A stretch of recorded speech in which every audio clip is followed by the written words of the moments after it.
بسم اللہ الرحمن الرحیم۔ اللہ کے نام سے شروع جو بڑا مہربان نہایت رحم کرنے والا ہے۔ لاکھوں کروڑوں درود پاک خاتم النبیین حضرت محمد مصطفیٰ صلی اللہ علیہ وآلہ وسلم پہ۔ گنبد خضرا کے چاہنے والوں کو وقاص احمد کی طرف سے السلام علیکم۔ غزوہ خیبر کے موقع پہ ایک چرواہا حضور صلی اللہ علیہ وآلہ وسلم کی خدمت میں حاضر ہوا۔ وہ یہودیوں کی بکریاں چراتا تھا۔ اس چرواہے نے جب یہ دیکھا کہ خیبر سے باہر مسلمانوں کا لشکر پڑاؤ ڈالے ہوئے ہے، اس کے دل میں خیال آیا کہ جا کے ان سے ملاقات کروں اور دیکھوں کہ یہ مسلمان کیا کہتے ہیں، وہ کیا کرتے ہیں۔ چنانچہ بکریاں چراتا ہوا وہ مسلمانوں کے لشکر میں آ پہنچا اور ان سے پوچھا کہ تمہارے سردار کہاں ہیں۔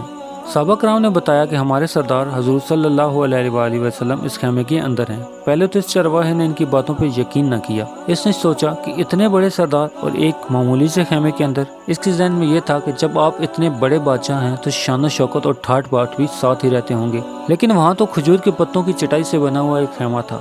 خیر، وہ اس خیمے کے اندر آپ صلی اللہ علیہ وآلہ وسلم کی ملاقات کے لیے حاضر ہوا اور آپ سے ملاقات کی اور پوچھا کہ آپ کیا پیغام لے کے آئے ہیں اور آپ کس بات کی دعوت دیتے ہیں۔ حضور اقدس صلی اللہ علیہ وآلہ وسلم نے اس کے سامنے اسلام اور ایمان کی دعوت رکھی اور اسلام کا پیغام دیا۔ اس نے پوچھا اگر میں اسلام کی دعوت قبول کر لوں تو میرا کیا انجام ہوگا اور کیا رتبہ ہوگا۔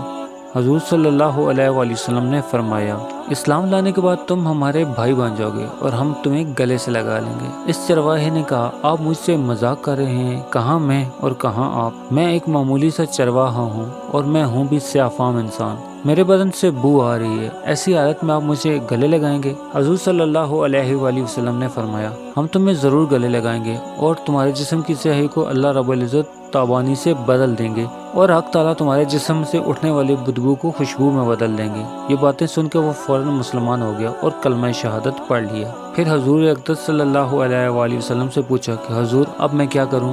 آپ نے فرمایا تم ایسے وقت پہ ایمان لائے ہو کہ اس وقت کسی نماز کا وقت نہیں ہے کہ میں تمہیں نماز پڑھاؤں، اور نہ ہی روزے کا زمانہ ہے کہ تم سے روزے رکھواؤں۔ زکوٰۃ تم پہ فرض نہیں، اس وقت تو ایک ہی عبادت ہے جو ہو رہی ہے، تلوار کی چھاؤں میں انجام دی جاتی ہے، اور وہ ہے خدا راہ میں جہاد۔ اس چرواہے نے کہا حضور میں اس جہاد میں شامل ہونا چاہتا ہوں، لیکن جو شخص جہاد میں شامل ہوتا ہے اس کے لیے دو میں سے ایک صورت ہوتی ہے، یا غازی یا شہید۔ اگر میں جہاد میں شہید ہو جاؤں تو آپ میری کوئی ضمانت لیجئے۔ حضور اقدس صلی اللہ علیہ وآلہ وسلم نے فرمایا میں اس بات کی ضمانت لیتا ہوں کہ اگر تم اس جہاد میں شہید ہوگے تو حق تعالیٰ تمہیں جنت میں پہنچا دیں گے اور تمہارے جسم کی بدبو کو خوشبو سے تبدیل فرما دیں گے اور تمہاری چہرے کی سیاہی کو سفیدی میں بدل دیں گے۔ چونکہ وہ چرواہا یہودیوں کی بکریاں چراتا ہوا وہاں پہنچا تھا، تو اس لیے میرے پیارے آقا نے فرمایا تم یہودیوں کی بکریاں لے جاؤ، ان کو جا کے واپس کرو، اس لیے کہ یہ بکریاں تمہارے پاس امانت ہیں۔ اس سے اندازہ لگائیں کہ جن لوگوں کے ساتھ جنگ ہو رہی ہے، جن کا محاصرہ کیا ہوا، ان کا مال غنیمت ہے، لیکن چونکہ وہ چرواہا بکریاں معاہدے پہ لے کے آیا تھا، اس لیے آپ صلی اللہ علیہ وآلہ وسلم نے حکم دیا کہ وہ پہلے بکریاں واپس کر کے آئے، پھر آ کے جہاد میں شامل ہونا چاہے تو ہو جائے۔ چنانچہ اس چرواہے نے جا کے بکریاں واپس کی اور واپس آ کے جہاد میں شامل ہوا اور شہید ہو گیا۔ سبحان اللہ۔ جب جنگ ختم ہوئی تو حضور صلی اللہ علیہ وآلہ وسلم لشکر کا جائزہ لینے لگے۔ ایک جگہ آپ صلی اللہ علیہ وآلہ وسلم نے دیکھا کہ صحابہ کرام کا مجمع اکٹھا ہے۔ جب آپ قریب پہنچے تو ان سے پوچھا کیا بات ہے؟ صحابہ کرام نے فرمایا آقا دو جہان، جو لوگ جنگ میں شہید ہو گئے ان میں سے ایک آدمی ایسا بھی ہے جس کو ہم نہیں جانتے، نہ ہی پہچانتے ہیں۔ آپ صلی اللہ علیہ وآلہ وسلم نے فرمایا مجھے دکھاؤ۔ جب آپ نے دیکھا تو فرمایا تم اس شخص کو نہیں پہچانتے، مگر میں اس شخص کو پہچانتا ہوں، یہ چرواہا ہے اور یہ وہ عجیب و غریب بندہ ہے جسے خدا کی راہ میں ایک بھی سجدہ نہیں کیا، اور میں اس بات کی گواہی دیتا ہوں کہ حق تعالیٰ نے اسے سیدھا جنت الفردوس میں پہنچا دیا ہے، اور میری آنکھیں دیکھ رہی ہیں کہ ملائکہ اس کو غسل دے رہے ہیں اور اس کی سیاہی سفیدی میں تبدیل ہو گئی ہے اور اس کی بدبو خوشبو سے تبدیل ہو گئی ہے۔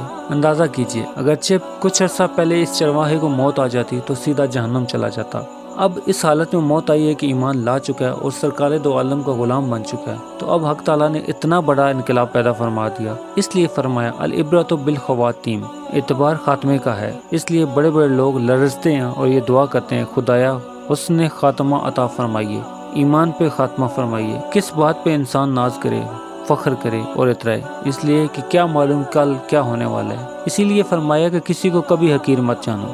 پیارے دوستو، امید کرتا ہوں کہ آپ کو یہ ویڈیو پسند آئی ہوگی تو اسے لائک کر دیں، اور مزید اس طرح کی خوبصورت ویڈیو کو دیکھنے کے لیے میرے چینل کو لائک سبسکرائب کرنا ہرگز مت بھولیں۔ بیل کا بٹن بھی دبا دیں تاکہ آپ کو نئی آنے والی ویڈیوز کا نوٹیفیکیشن بھی مل سکے۔ انشاءاللہ ملتے ہیں ایک نئی ویڈیو کے ساتھ، تب تک اپنا خیال رکھیے گا۔ اللہ پاک آپ کو آسانیاں دے اور آسانیاں بڑھنے کی توفیق بھی۔